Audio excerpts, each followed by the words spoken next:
Hello दोस्तों, नमस्कार। स्वागत है एपीटी इंस्टीट्यूट की फोटोशॉप की सीरीज में, जहां पर आज का टॉपिक है फिल्टर मेन्यू। फिल्टर मेन्यू के हम यहां पे बहुत सारे विकल्प पढ़ने वाले हैं। इन सब विकल्प को देखेंगे, प्रैक्टिस करेंगे और समझेंगे। बढ़ते हैं अपने इस ट्यूटोरियल में आगे और यूज करना स्टार्ट करते हैं filter menu. Let's begin this topic.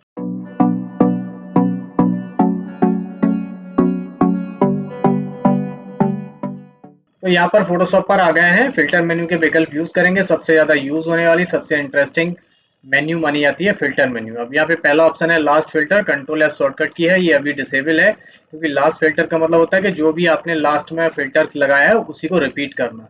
तो ये अभी काम नहीं करेगा। इसके बाद हम लोग देखते हैं एक्सट्रैक्ट। एक्सट्रैक्ट क्या करता है? शॉर्टकट की है अल्ट कंट्रोल एक्स। इस पर क्लिक करेंगे, आपके सामने एक बड़ी सी विंडो खुल जाती है। एक्सट्रैक्ट की विंडो बोलते हैं। इसमें जो भी काम करने वाले हैं बड़े ध्यान से देखिएगा और समझिएगा। एक्सट्रैक्ट पे पहला ऑप्शन यहाँ पे सिलेक्टेड होता है। इसको बोलते हैं marks the edge of the areas you want to retain. आप जिस चीज को रहना रखना चाहते हो उतने एरिया को मार्क कर लीजिए। ये मार्कर वाला टूल है। इसे आप मार्क कर सकते हैं जितने एरिया को आप रिटेन करना चाहते हो, मतलब बचा के रखना चाहते हो, तो वो सिलेक्टेड रहता है पहले से। अब सिलेक्ट करने के बाद आपके सामने यहाँ पे ये ब्रश होता है। इस ब्रश का साइज आप यहाँ से कम ज्यादा कर सकते हैं। जो भी आपको ब्रश का साइज बढ़ाना है, कम ज्यादा करना है, वहां से आप ब्रश का साइज कम ज्यादा कर सकते हो।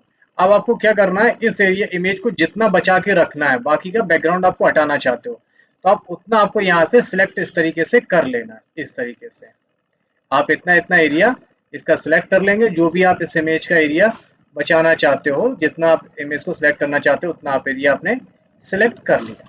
ठीक, क्लियर। बस आपको इतना ही काम करना होता है। इसके बाद अगर लगता है कि कोई एरिया आपका डिस्टर्ब हो गया, गलत हो गया, तो आप यहाँ से इरेज कर सकते हो।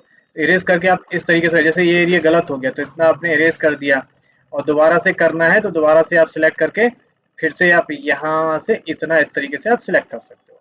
इसके बाद आपको सिंपल यहाँ पे जो दूसरा है फिल टूल है, फिल टूल को सिलेक्ट करना है और इसके ऊपर आके फिल कर देना। ये इमेज के अंदर वाले हिस्से में फिल कर दिया। अब आपको यहाँ पे आके इसका प्रीव्यू कर देना है। तो देखिए क्या होता है, जैसे आप प्रीव्यू करेंगे तो इसने बाकी का बैकग्राउंड हटा दिया, सिर्फ इमेज इमेज आपकी रखी है, और बड़ी सफाई से इसने बहुत सारी चीजें सही कर दी है इसने।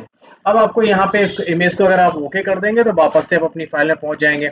इसमें कोई टचअप वगैरह करना, जैसे पहला अगला ऑप्शन है यहाँ पे क्लीन अप। क्लीन अप का मतलब है अगर साफ सफाई करनी है, कहीं गड़बड़ रह गया, तो आप इसको क्लिक करेंगे और यहाँ से आप क्लीन कर सकते हैं इस तरीके से। इसके बाद अगला दूसरा ऑप्शन आता है एज टचअप। टचअप करने का मतलब है, जैसे अब आपको लग रहा है यहाँ पे ये बाल के बीच में इसने जगह छोड़ दी है, तो आप यहाँ पे क्लिक करेंगे तो आप इसी चीज को, ये बालों को यहाँ पे फिल कर देगा इस तरीके से। देखिए ये इसको ये टचअप कर दे रहा है इसको। ये देखिए जहां जहां पे आपको लग रहा है इसने बीच बीच में छोड़ रखे हैं, आप इसको यहाँ से जूम करेंगे तो आप और भी देख सकते हैं कहाँ कहाँ पे आपको टचअप करना है। और इस हैंड पिक टूल से आप इस इमेज को इधर ला सकते हैं इस तरीके से। अब देखिए आपको यहाँ पे टचअप करना है, तो फिर से आपने टचअप वाला लिया और यहाँ पे आप इस तरीके से टचअप कर सकते हैं। यहाँ पे टचअप कर सकते हैं, ये कर सकते हैं। देखिए ये देखिए यहाँ पे इसने एरिया इस तरीके से छोड़ दिया इस तरीके से। ठीक है, फिर से आप हैंड टूल को यूज करके ऊपर ले जा सकते हैं जहाँ पे आपको लगता है। यहाँ पे देखिए इसने किया है, तो फिर से आप टचअप ले लेंगे और ये एरिया आप सही कर देंगे इस तरीके से। इसको थोड़ा और ऊपर करेंगे इस तरीके से। अब आपकी इमेज सही हो गई। वापस से जूम आउट करना, आप अल्ट बटन दबाएंगे, क्लिक करेंगे तो ये जूम इन होना शुरू हो जाएगी। इस तरीके से आप एक्सट्रैक्ट का यूज करके यहाँ पे आप ओके कर देंगे तो आपकी इमेज यहाँ पर आ जाएगी। क्लियर। अब आप लोगों को समझ में आ गया होगा फिल्टर में हम एक्सेप्ट कैसे करते हैं। दोस्तों अगला ऑप्शन है हमारा लिक्विफाई। लिक्विफाई का मतलब ये लिक्विड फॉर्म में आपकी इमेज को कन्वर्ट कर देता है। उसी तरीके आपकी फिर से विंडो लिक्विफाई की खुल गई। यहाँ पे बहुत सारे ऑप्शन है, एक एक से सभी ऑप्शन यूज करके देखेंगे इसका यूज करके आप क्या क्या कर सकते हो। पहला ऑप्शन यहाँ पे आता है रैप टूल। रैप टूल करने से आप इस इमेज के किसी हिस्से को टेढ़ा मेढ़ा कर सकते हो, उसको बढ़ा सकते हो, घटा सकते हो। जैसे यहाँ पे इसकी एक नाक है, आपको इसकी जो नाक दिख रही है, नाक को हमें बड़ा करना है, तो आप इस तरीके से नाक को थोड़ा फनी वे में ला सकते हो, या यहाँ से इस तरीके से कर सकते हो। इस तरीके से आप इमेज को कुछ भी, जैसे आँख है, आँख को आपको यहाँ ऐसे ले जाना है, ऐसे ले जाना है, या जिस तरीके से आपको आँख बनानी है, या उस हिसाब से आप इसका एरिया सही कर सकते हो। आपको फनी बनाना है ना, नाक को टेढ़ा मेढ़ा करना था इस तरीके से, या नीचे लानी है, आपको जो भी करना है वो आप इस तरीके से कर सकते हो। अल्ट बटन दबाएंगे और यहाँ पे रीसेट कर देंगे इस तरीके से। इसके बाद अगला ऑप्शन है यहाँ पे टर्बुलेंस। टर्बुलेंस से देखिए क्या होता है, आप माउस का क्लिक करोगे और माउस को घुमा के आप जिस तरीके को ले जाओगे, इस तरीके से ये इमेज में टर्बुलेंस। टर्बुलेंस का मतलब होता है जब तूफान आ जाता है मटकती हुई लहरों के तरीके के, आप टर्बुलेंस यहाँ पे बना सकते हो। अल्ट बटन दबा के फिर से इसे रीसेट कर सकते हैं। इस तरीके से यहाँ पे बहुत सारे ऑप्शन हैं, आप इन ऑप्शन से आप सबको यूज करके और समझ सकते हैं कौन सा काम क्या, कौन से ऑप्शन से क्या क्या काम किया जाता है। अगला ऑप्शन है दोस्तों यहाँ पे पैटर्न मेकर। पैटर्न मेकर से आप इसी इमेज के किसी हिस्से के पैटर्न बना सकते हैं। पैटर्न समझते हैं ना, वो पैटर्न आपका पूरा इमेज में भर जाएगा। जैसे अभी एक एग्जांपल देता हूँ, मैंने यहाँ पे इसका ये इतना हिस्सा ले लिया, ठीक है, इतना हिस्सा ले लिया और यहाँ पर हम आके इसको कर देते हैं जनरेट। तो देखिए उतने हिस्से का इसने पैटर्न बना दिया है।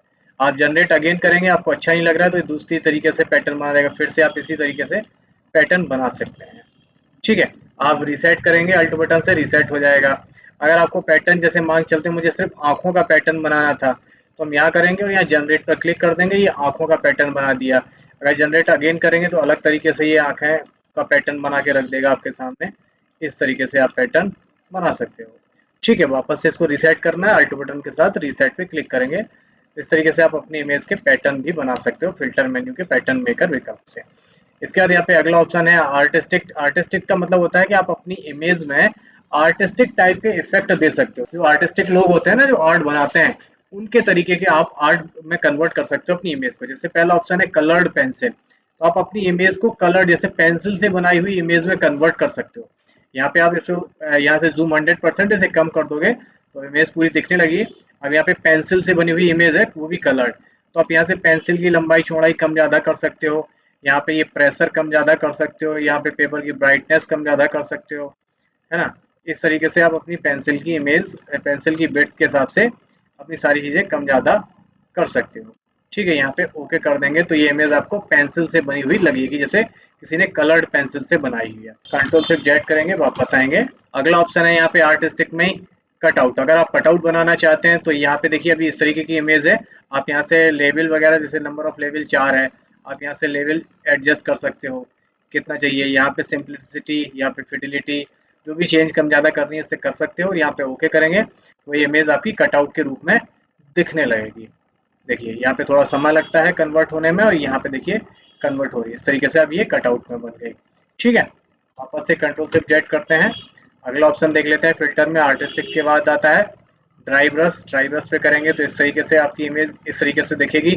यहाँ से ब्रश का साइज कम ज़्यादा कर सकते हो आप, यहाँ से ब्रश की डिटेल कम ज़्यादा कर सकते हो, है ना। यहाँ से टेक्सचर बदल सकते हो और यहाँ ओके कर देंगे तो आपकी इमेज कुछ इस तरीके से दिखेगी। अगला ऑप्शन यहाँ पे फिल्म ग्रेन। फिल्म ग्रेन पे आप क्लिक करेंगे तो इस तरीके से आप देख सकते हो आपकी इमेज इस तरीके से कन्वर्ट हो जाएगी, ये इस टाइप में। ऐसे यहाँ पे सभी ऑप्शन हम आपको एक एक से यूज करके दिखा देते हैं, तो सारे मजेदार हैं, आपको एक एक से समझ में भी आ जाएगा। जैसे नियोन ग्लो है, नियोन ग्लो में आप करेंगे तो कुछ नियोन टाइप में आपको दिखाई देगा। यहाँ पे आप ग्लो का साइज कम ज्यादा कर सकते हो इस तरीके से, और यहाँ ओके करेंगे तो ये नियोन कलर में आपकी इमेज आ जाएगी। क्लियर। तो इसके बाद यहाँ पे अगला ऑप्शन फिल्टर में आता है। जैसे अगला ऑप्शन है यहाँ पे प्लास्टिक रैप। प्लास्टिक रैप में आप करेंगे तो आपकी इमेज ऐसी लगेगी जैसे इसके ऊपर प्लास्टिक लपेट दी है किसी ने। यहाँ से सारी चीज़ों को आप कम ज़्यादा कर सकते हो, देखिए। यहाँ ओके करेंगे तो आपकी इमेज प्लास्टिक में लपेट, जैसे ऊपर से किसी ने प्लास्टिक का जो नहीं होती है पन्नी, वो इसके ऊपर चिपका दी है, ठीक है। अगला ऑप्शन है यहाँ पे स्मज स्टिक। स्मज स्टिक करने से देखिए आपको इमेज कुछ इस तरीके से दिखेगी, कुछ इस तरीके से इमेज में आ जाती है इमेज। इस तरीके से आप अपने दोस्तों यहाँ पे सारे विकल्प आप यूज करके देख सकते हो। आर्टिस्टिक के जितने विकल्प हैं आप देख सकते हो। जैसे वाटर कलर करेंगे तो ये वाटर कलर में आपकी इमेज आ जाएगी, ये देखिए इस तरीके से। इस तरीके से वाटर कलर में आप इमेज को कन्वर्ट कर सकते हैं। तो दोस्तों ये हमने पढ़े अभी तक के आर्टिस्टिक तक के फीचर पढ़ लिए, बाकी के फीचर हम अगले ट्यूटोरियल पढ़ेंगे। वीडियो ये बड़ा होने वाला है क्योंकि हमें सभी तरीके के इफेक्ट्स फिल्टर पढ़ने हैं। तो मिलते हैं अपने अगले ट्यूटोरियल में सब बाकी के सारे इफेक्ट पढ़ने के लिए। तब तक अपना ख्याल रखिए, स्वस्थ रहिए, सफाई बना के रखिए। टेक केयर, गुड बाय, जय हिंद।